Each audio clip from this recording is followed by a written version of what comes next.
All right, we are beginning Math 2, and this first unit, we will be able to graph linear, exponential, quadratic, and absolute value functions. For our first section, we're going to review linear and exponential. These ones are from Math 1, and we're going to add in quadratics that are in standard form. Our first page is reviewing linear. When I have, so this whole page is a linear review. I have negative 3x plus 5. I'm going to put the x as parentheses plus a 5 so that when I substitute values into the parentheses, this is where I will place it, where the x was. If you would like, you may use a calculator. If you do not have a handheld calculator, you can use the scientific Desmos calculator. It's also available. You can just type in Desmos Scientific on your computer screen and type it in here. So the glare is pretty bad. Sorry about the glare. All right, so I'm going to type in a negative 3 parentheses for the x plus 5. I'm going to pick a value to plug in. If I plug 0 in, if I plug a 0 in for the x, my output on the right side is a 5. So the 5 is what fills in for the y.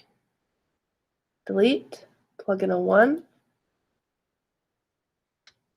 If I want to, I can keep going. All this does is fill in more points in my graph. In order to graph a line, I only need 2 of these. So I would place a point at 0, 5, 1, 2, 2 is down 1, and 3 is down 4. So by having extra points, it helps me graph it by hand. On your homework, you would click a point, click a second point, and it would autofill your line.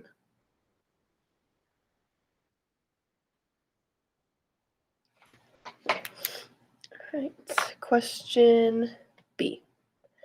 You notice that it went from y to f of x. This does not make a big difference.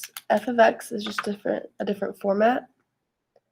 So rather than writing a y, they put an f of x, which is completely fine. It's the same thing, same idea. Don't panic over that little change. When I type it on my calculator, I will have 4 over 5 with a parenthesis next to it for the x plus 1. I'm going to clear. 4 over 5, I touch so that my parentheses to the side of it, plus a 1. I'm going to plug a 0 in. 0 is at 1. If I plug a 1 in, notice how it's a decimal. I'm going to go until I don't have a decimal anymore. When I plug in a 5, it outputs 5. And I want you to think, is there a shortcut to get to this rather than skipping through 1, 2, 3, 4? When you look at the fraction, the denominator cancels out, which allows 4 plus 1 to equal 5. So if I wanted one more point, just because I want to check, I'm just going to switch it to a negative 5 because the 5 would cancel. Negative 4 plus 1 is negative 3.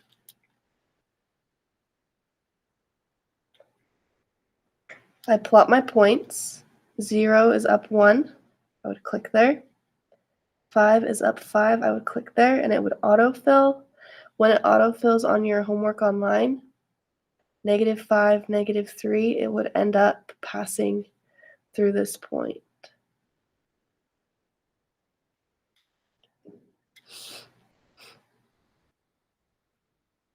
Question C. These ones tend to freak everybody out. f of x equals -2. It could also be written as y equals -2. It's the same thing. One's just a function notation. I'm going to build a table. X. If you put a y here, that's fine. I'm going to put f of x just to practice. Now, is there anywhere to plug a number in for x? There's not. There's no x over here to plug in. But I know that f of x will always be -2.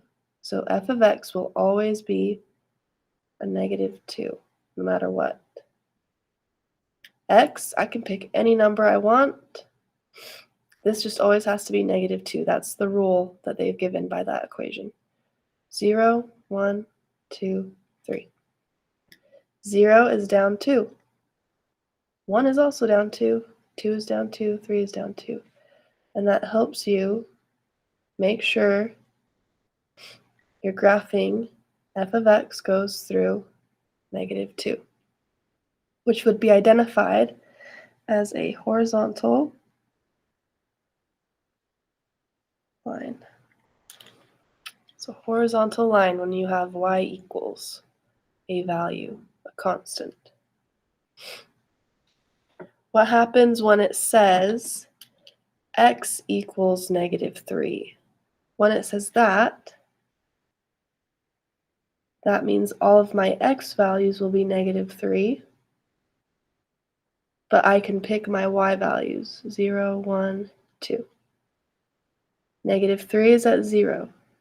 -3 is up 1. -3 is also up 2. That builds my line. This would be identified as a vertical line.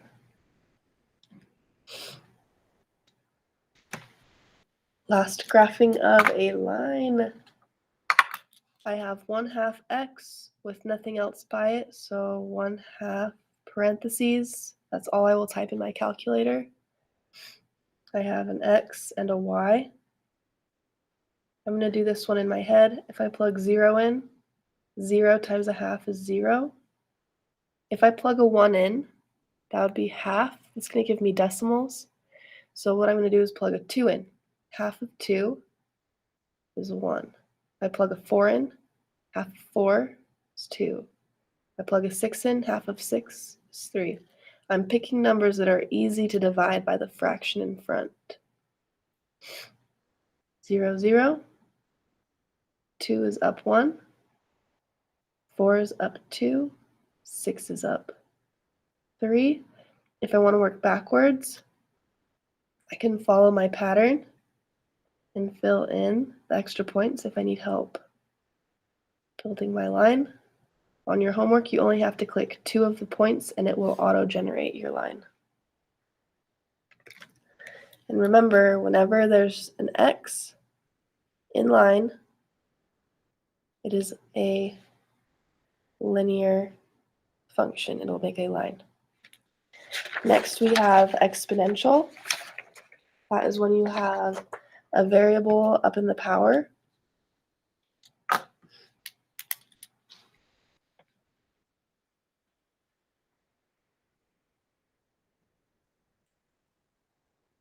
Exponential graphs, you will notice, are going to, well, you'll see as we make our tables. So y equals 3 to the power of x. I'm going to build a table. When I type it in on my calculator, I'm going to have 3, and I'm going to plug a number in up here in this box where that x is. Okay, let's see. Once again, sorry about the glare. I have 3. I'm going to click this button with the A with the power of B on it. It'll go up, and that's where I'll plug my numbers in, is up in that corner. If I plug a 0 in, it is at 1. If I plug a 1 in, it is at 3. If I plug a 2 in, it is at 9. Now I'm going to plot those points, 0, 1, 1, 3. 2 is up 9. And if I want to get another point to help me graph, 3 would be up 27. That won't fit on my graph.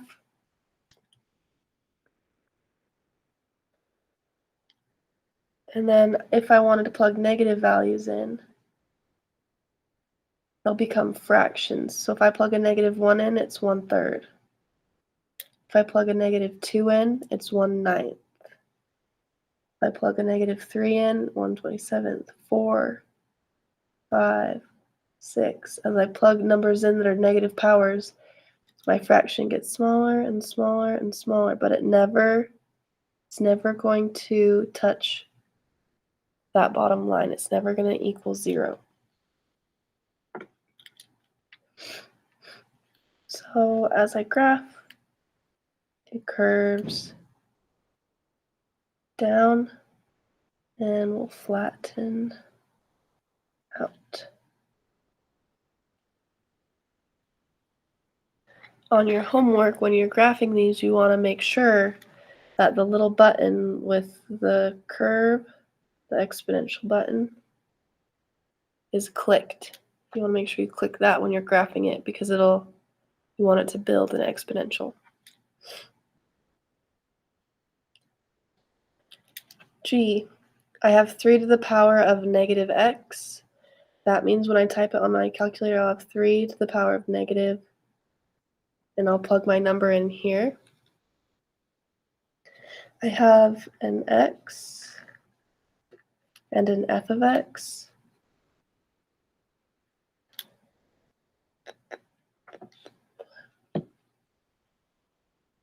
Right, I'm going to plug in 3 to the power of a negative. I'm going to put parentheses just to help me visualize my box. You don't have to put the parentheses in. If I plug a 0, I get a 1. If I plug a 1 in, I get the decimals. So rather than using these decimals, I'm going to go the opposite direction. I'm going to plug in a -1. When I plug in a -1, I get a +3. When I plug in a -2, I get a 9. Because these negatives are canceling out. 0 is up 1. It's a little bit cut off on our graph. -1 is up 3. -2 is up 9. So my graph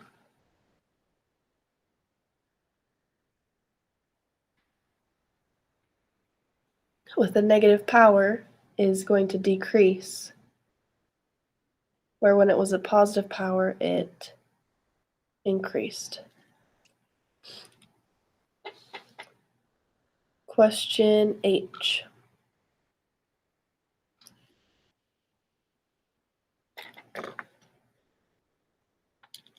I have 4 times 1/2 to the power of x on my calculator. When I type it in, it will look exactly the same, but I will change the x to numbers up in this box. I have x and y. I have 4 parenthesis 1/2. Close the parenthesis and put a power on it. I'm going to plug a 0 in. 0 would be at 4. When I plug a 1 in, it is at 2. 2. It's a little confusing. 2 then hits at 1. 3 is then at 1/2 or 0.5. You can pick. So 0, 4. 1 is up 2, then 1, then a half. So you'll notice the pattern. If you want to build backwards, it went from 1 to 2 to 4. After 4 would be 8. right? Timesing by 2, then 16, just timesing by 2 up. I work backwards.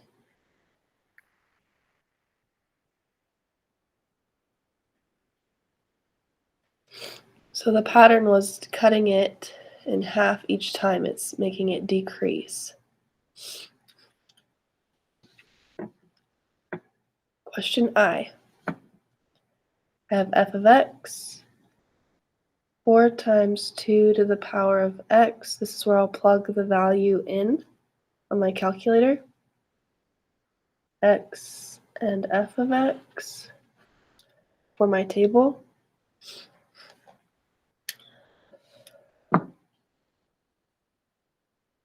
Clear. 4 parenthesis 2 power of 0 is at 4. 1 is at 8. 2 is at 16. I can use those to build 0, 4, 1, 8. Your graph should autofill your exponential on your homework assignment. 2 is at 16.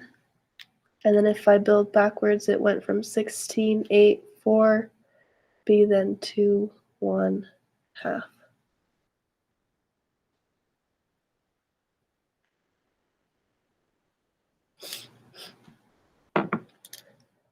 So as you can see, the powers affect the direction, and when we're dividing or multiplying also determines if it's decreasing or increasing.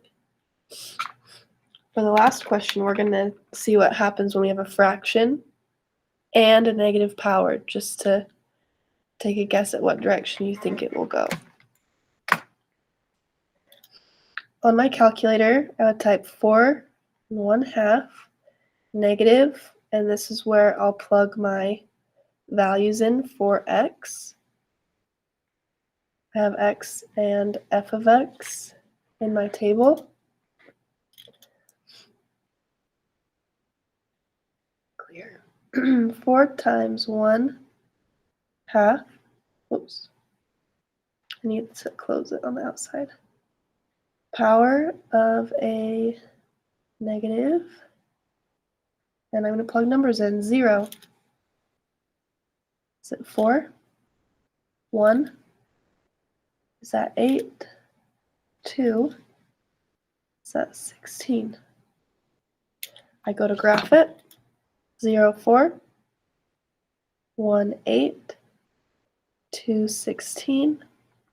I can build backwards. It's cutting it in half. So 8, 4, 2, 1, half.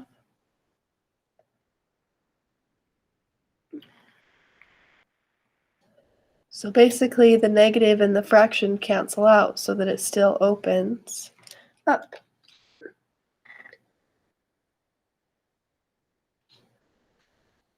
Exponential have a variable in the power. Our next equation, which is brand new, the last two are review, will be quadratics in standard form. It will ask us to identify the vertex and the y-intercepts. For the first one, when I type this in my calculator, I'm going to do parenthesis squared minus 6 parenthesis plus 11. Wherever there's an x, I will have to plug in the same number from my table. Parenthesis squared minus 6 parenthesis plus 11. I like to pick the numbers from my table, so I'm going to plug a 1 in for both. And it states that when I plug a 1 in, it will be at 6. Then I change it to a 2. Some of you will get pretty fast at this. 2 is at 3. 3 is at 2. 4 is at 3, 5 is at 6,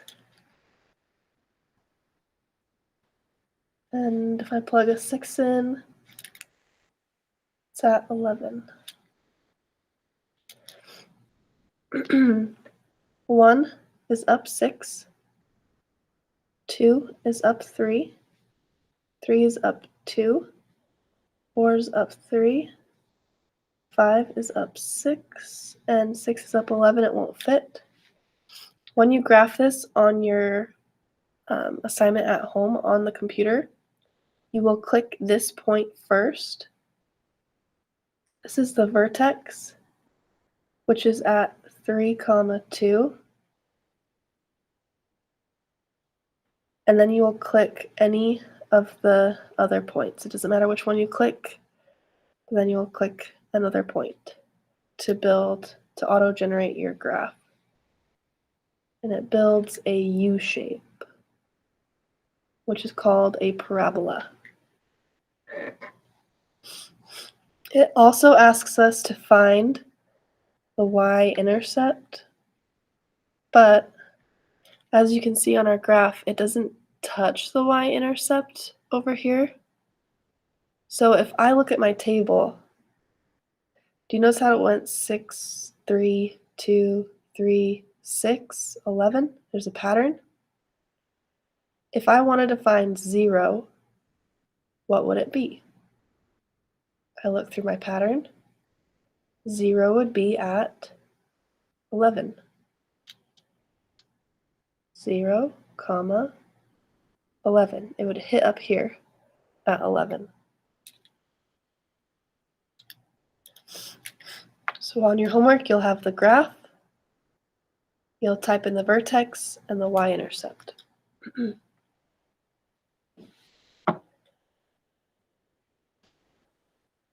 Question L. I have parentheses squared minus 6, parenthesis plus an 8. I have an f of x, so my table, it's not a big change. I'm just going to put f of x instead of a y.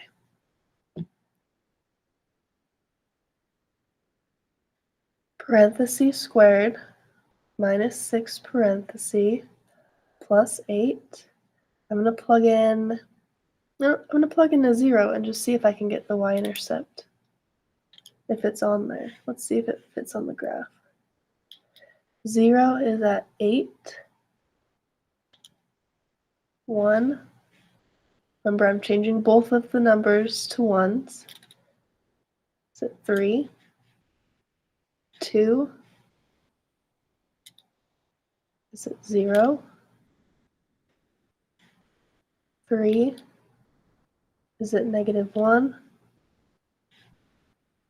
4 is at 0. And as soon as I see that pattern repeat, if you don't want to type it in,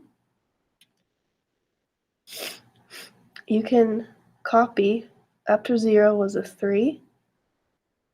After 3 was an 8. It should have that pattern. 0, 8 won't fit. 1 is up 3. 2 is at 0. Down 1. 4, 0. 5, 3.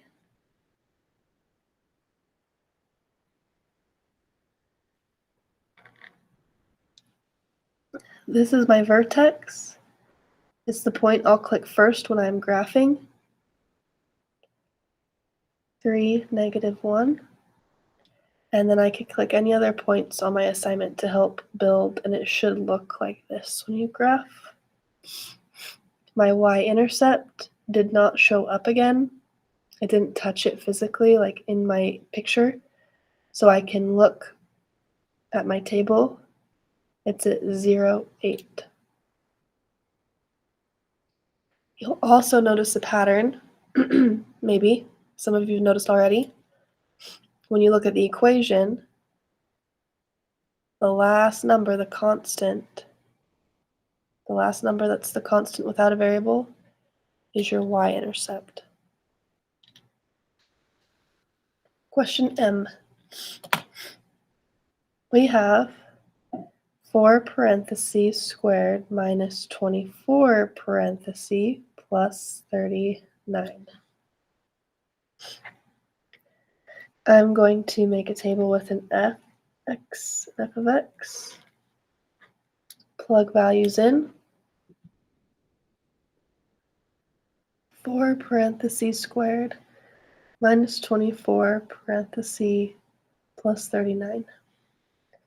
I'm going to plug in a 0 just to see where 0 is at. 0 is at 39.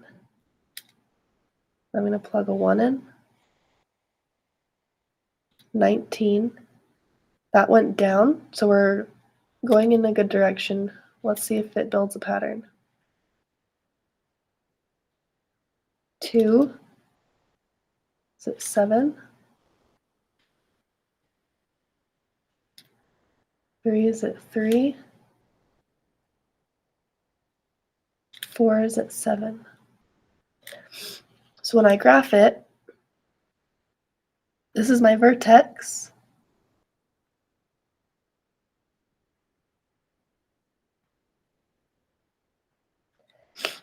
And then it's 2 up 7. And it will auto-generate your graph once you click those 2 points. For me, I need a little help. And then 5 would be up 6, 19.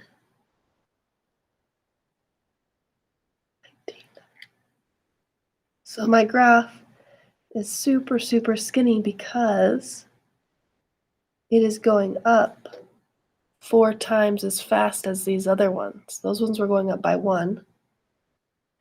This one's going by 4.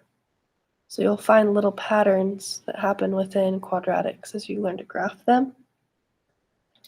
The y-intercept would be at 0, 39.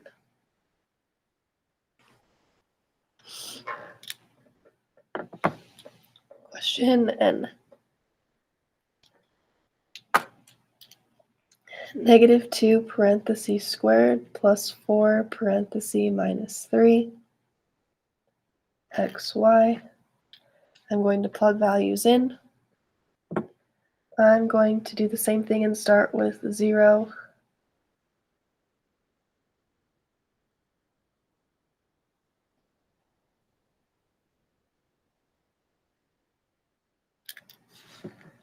Zero is at negative 3.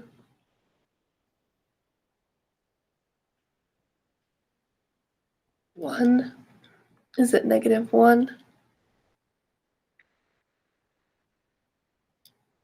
2 is at negative 3.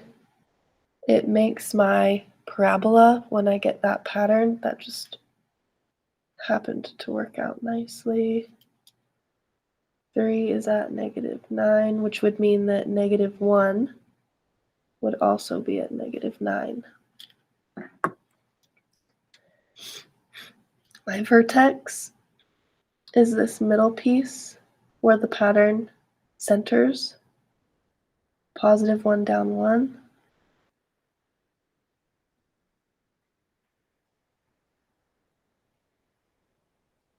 My y-intercept would be 0, negative 3. 2 is down 3, and then down 9.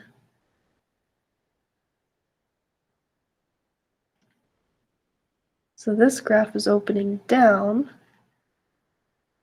and it's going down by 2 because of that negative 2 in front. Graph O. Negative parentheses squared minus 2 parentheses. There's no constant. I'm going to plug in a 0. Negative parentheses squared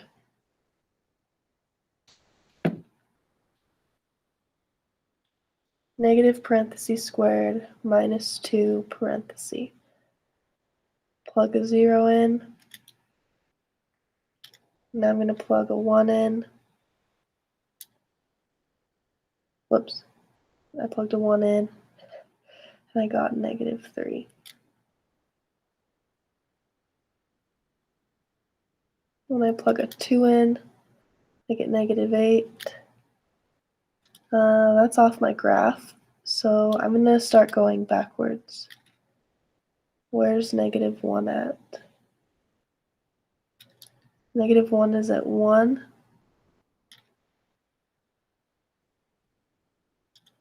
-2 is at 0. There's my pattern. So I could say -3 is at -3 because my pattern repeats. My vertex is my center of my pattern, and my y-intercept is my 0. So -1 up 1, 0, 0, 1 is down 3. Then I follow my pattern.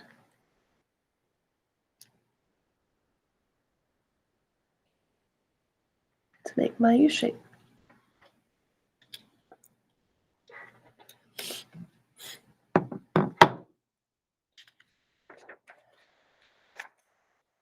For the ACT, I have pulled 2 questions from ACT practice tests. There is one example. It's hard to see, it's really dark gray. It says within here that y is equal to 2x squared plus x over x. Now, when you graph this, you are allowed to make a table. When you make a table, I'm going to go from -1, 0, 1, 2, because that's within the window that they have given on their graphs within the multiple choice range.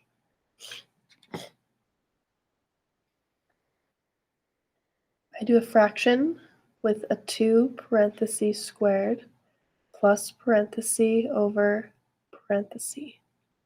So I have my formula. I'm plugging in values for those locations, those 3 locations on this one. When I plug a -1 in, I get -1. When I plug a 0 in,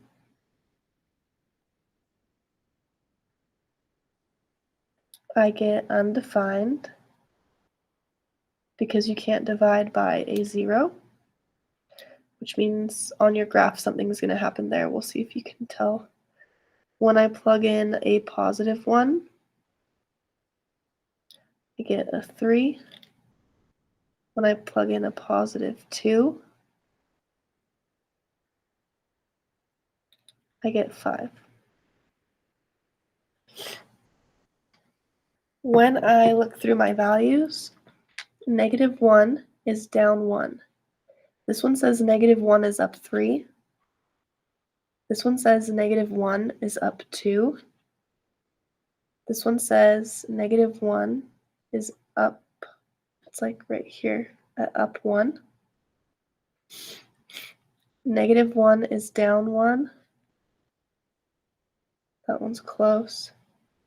-1 is down 1. That one's also close. So we're looking at these 2 graphs. 0 is undefined. 1 is up 3. They both have 1 up 3. Looking at the graphs, 0's up 1 or at 0, 0. Because it's undefined, this is a little bit different. 2x squared plus x over x. If I simplify this, it would be written like this, which means an x would cancel out here and leave 2x plus x divided by x is a 1. My y-intercept should be at +1, and it's an open dot because it is undefined.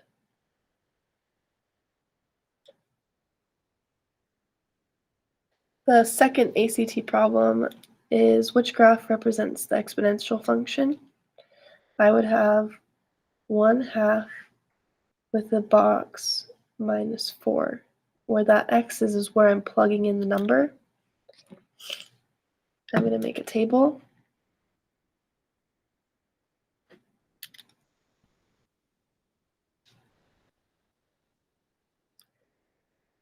One half power of parenthesis minus, oops, that dropped down.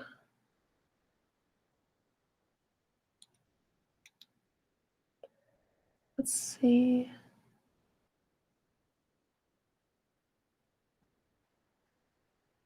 Okay, there we go. So I'm plugging in numbers here. I'm going to plug a 0 in. Then I'm going to plug a 1 in. Then a 2.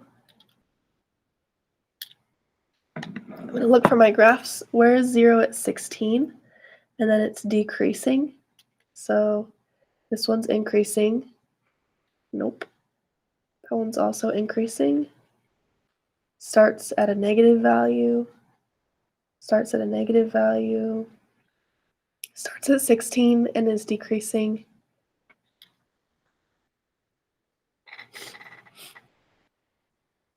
So it would be graph C.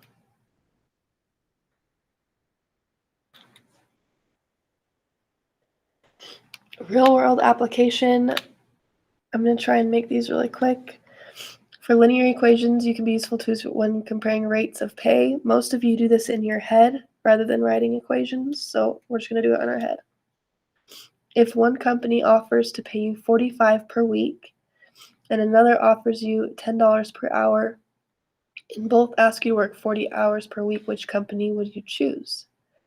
So I have one company that's $450 per week. That's for 40 hours. The other one is $10 per hour, and it also wants 40 hours. You can either change this to get the hourly rate, or I can change the per hour to a weekly rate. If I wanted a weekly, I would do 10 times 40, which would give me $400 per week. Comparing, 450 is more. That might determine if you want to pick that career, but they're only how big of a difference. The gap is only $50 apart. But that is using linear algebra. Well, not linear. It's using a linear model. Second question. A party planner has a limited budget for an upcoming event. They need to figure out how much it will cost her client to rent a space and pay per person for meals. If the cost for the rental space is $780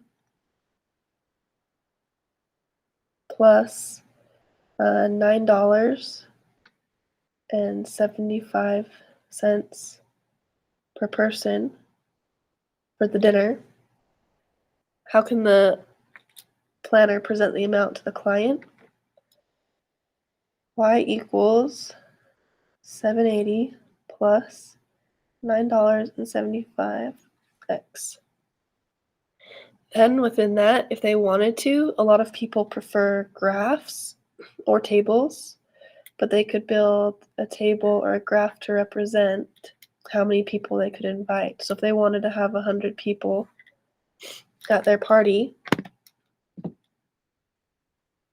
$780 for the rental space plus $9.75 for 100 people would cost $1,755.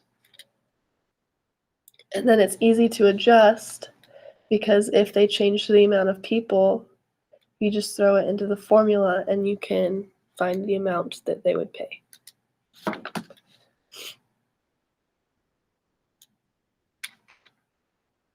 And that is the end of 1.1 notes. If you have questions on your homework, log into the Google Meet and I will help you.